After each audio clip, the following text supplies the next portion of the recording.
사사기 2장.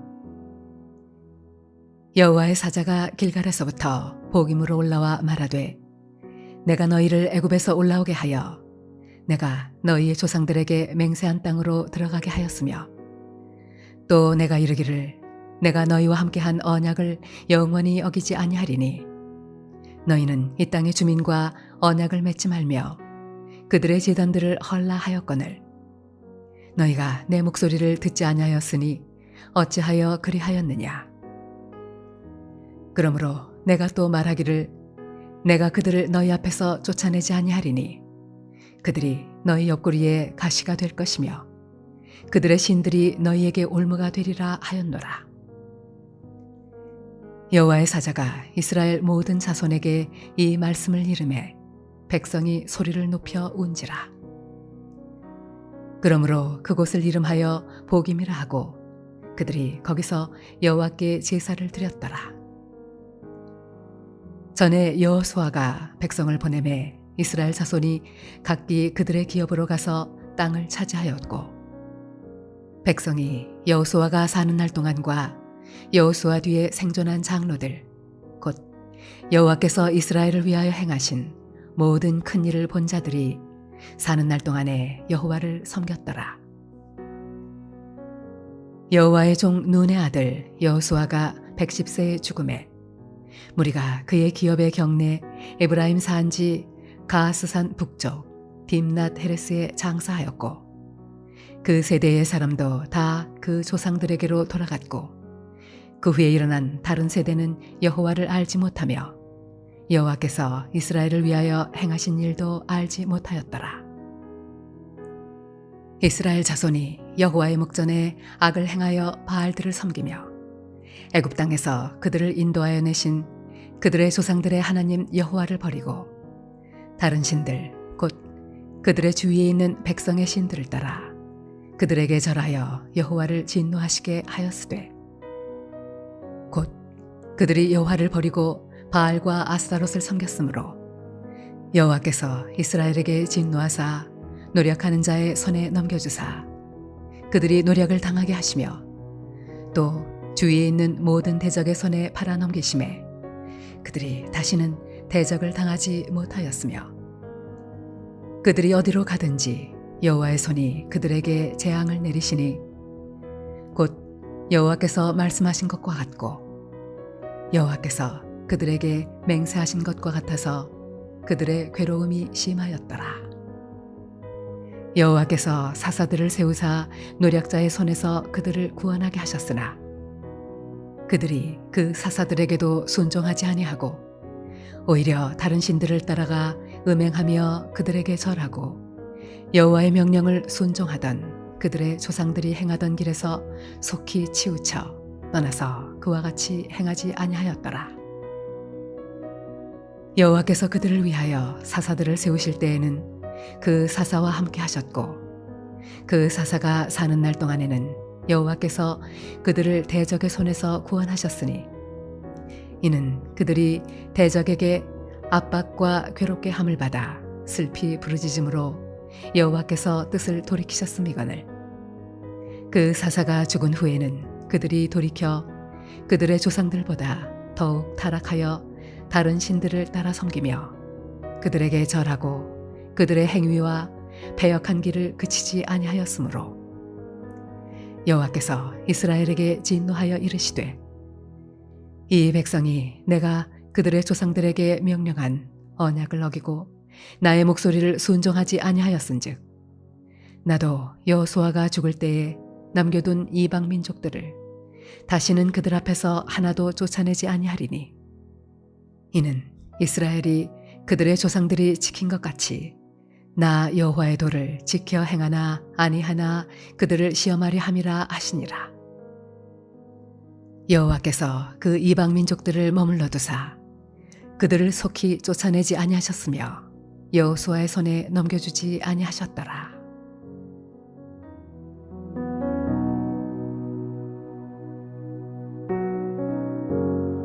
주 안에 사랑하는 성도님들, 오늘 함께 사사기 2장 16절부터 23절까지의 말씀을 함께 나누도록 하겠습니다.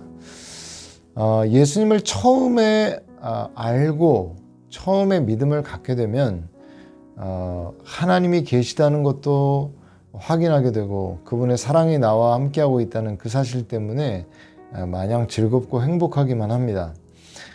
그러나 시간이 지나면서 예수님을 믿는다는 것이 그렇게 쉽지 않은 일이라는 것을 깨닫게 됩니다. 이전에는 아무렇지 않게 했던 행동들 하나하나 예수님을 믿고 이제 예수님이 주인 되신 그런 삶을 살다 보면 이건 주님께서 기뻐하시지 않는 일인데 이건 죄인데 이런 생각들 속에서 내면의 갈등이 시작되는 것입니다. 어떤 여집사님의 이야기인데요. 이 여집사님이 일찍 남편이 돌아가셔서 이제 아들 하나를 기르면서 물건을 팔면서 생활을 하시는 그런 분이셨습니다. 이분이 전도를 받아서 이제 교회에 나와서 예수님을 만나고 그렇게 기뻐하실 수가 없었다는데 정말 마음속에 하나님만 이제는 사랑하며 살아야겠다. 이제 나의 진정한 남편이신 오직 하나님만 의지하겠다. 이런 마음으로 열심히 신앙생활을 하셨다는 거예요. 근데 1년 정도가 지나서 그 교회 목사님은 이제 그 집사님이 정말 신앙이 많이 성장했겠구나 라고 생각하고 있었던 어느 날에 그 집사님께서 하루는 수심이 가득한 얼굴로 목사님을 찾아와서 목사님 예수님을 이제 그만 믿을까 한다는 거예요. 목사님이 깜짝 놀라서 갑자기 왜 그러십니까? 라고 이유를 물어보니까 목사님 제가 행상을 하다 보면 부끄럽지만 거짓말을 해야 할 때가 있습니다. 물건값을 비싸게 주고 사서 싸게 판다고 말하고 물건도 좋지 않은 것을 좋은 물건이라고 가장해서 말하고 이렇게 팔아야 되는 일들이 생깁니다. 옛날에는 그렇게 해도 아무런 괴로움 없었는데 예수님 믿고 난 다음에는 양심의 가책이 느껴져서 견딜 수가 없다는 거예요. 그래서 눈물을 흘리고 회개를 해보지만 그리고 나서는 그런 행동을 반복하게 되는데 이런 위선적인 행동을 어떻게 계속할 수 있겠느냐면서 나중에 예수님을 믿겠다 이렇게 말씀하시더라는 겁니다.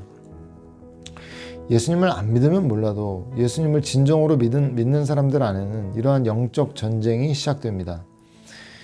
예수님을 믿기 전에는 육신 안에 살아갔기 때문에 이런 전쟁이 없죠. 그냥 세상 흘러가는 대로 사탄이 주는 그 세상 쾌락에 이끌려 살아가면 됩니다. 근데 예수님을 믿고 난 다음에는 영혼이 그리스도로 말미암아 살아났기 때문에 그의 영은 하나님을 따라 하나님의 뜻대로 그렇게 살기를 원하는데 육신은 마귀를 따라 세상을 따라 살려고 하니 그 내면에 싸움이 벌어지게 되는 것이에요. 하나님을 세상보다 더 사랑하고 세상의 사람들을 두려워하는 마음보다 하나님을 더욱 경외하는 마음이 있다면 하나님께 순종하고 하나님을 따라가게 되는 것입니다. 그래서 하나님께서 우리에게 시험을 허락하시고 확인하기를 원하시는 거예요. 오늘 본문의 이스라엘 백성들은 여호수아가 살아있을 때 하나님의 뜻대로 살았고 그가 죽은 이후에도 조금은 하나님의 뜻대로 사는 것 같아 보였지만 얼마 못 가서 이들은 다시금 이방의 신들을 따르고 하나님의 명령을 무시하고 살아가게 됩니다. 분명히 남은 가나안 족속들 다 내쫓아라 이렇게 명령하셨는데 이들은 시간이 지나면서 가나안의 여인들을 사랑하고 가나안의 물건을 사랑하고 그들과 그들의 문화, 그들의 신에게까지 경배하기 시작한 것이에요. 그런 그들의 계속된 폐역에 대해서 하나님께서는 내가 가나안의 모든 족속을 내쫓을 것이 아니다. 가나안 족속들 남겨두겠다. 그 이유는 그들을 통해 너희가 나 여호와의 명령을 지켜 행하는지 아닌지 시험하려 함이라는 거예요. 왜 시험을 하실까요? 하나님은 이스라엘 백성들과 언약을 맺으셨죠.